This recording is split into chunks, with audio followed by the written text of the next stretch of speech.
dia faly miaravatsika izay mpanaraka ny serasera telo minitra amin'izao indray ary miarabe ihany koa izay izao mijery ny serasera telo minitra izay ataoko isaky ny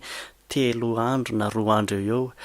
ny resaka androany dia resaka momba ny francophonie satria izay malaza ao Madagasikara amin'izao fanontaniana tsotra avy hatrany hoe tena firenena francophone ve Madagasikara na hoe tena miteny frantsay tokoa ve ny malagasy raha ohatra ka faritana tsotsotra ny atao hoe francophonie izay amin'ny teny gasy moa ny ilazana azy dia hoe firenena miteny frantsay dia izay dia efa sahirana sady sika marina fa ny faritana hoe teny frantsay ny teny raisam-pirenena izay ampiasaintsika kanefany tsy miteny frantsay ny ankamaroany malagasy ary raha ohatra ampitahina amin'ny firenena hafa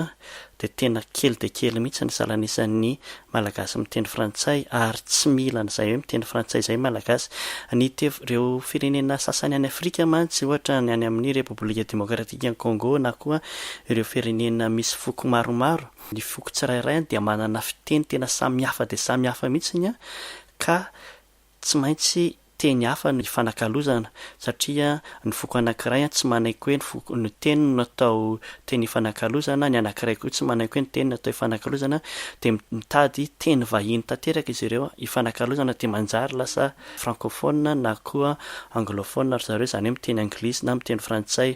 fa ny malagasy na dia hoe misy fahasamihafana kely raha fiteny dia mifankahazo daholo ihany ny malagasy manerana ny Madagasikara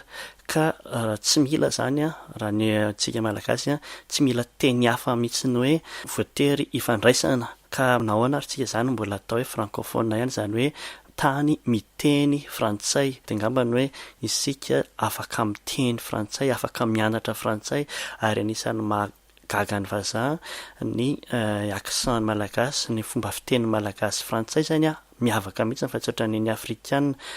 ary rehefa misy ohatra fitadiavana asa mitady teny frantsay dia homendry zareo lanja kokoa malagasy satria fiteniny malagasy teny frantsay zany miavaka kokoa fa tsy miteny frantsay tsika tsy firenena mpiteny frantsay ohatran'ny firenena hafa akoriny sika dia izay nyresaka androany mbola asika toizana amin'ny dinidinika eto ambany sorato eo amin'ny commentaire raha ohatra ka misy zavatra hevitra avy any aminareo dia asa dinany koa manindry an'ilay s'abonner raha ohatra ka mbola tsy mpandray an'ilay raha ohatra ka mbola tsy nanao an'izay ianao fa andray filazana isaky misy vidéo izay indray zany androany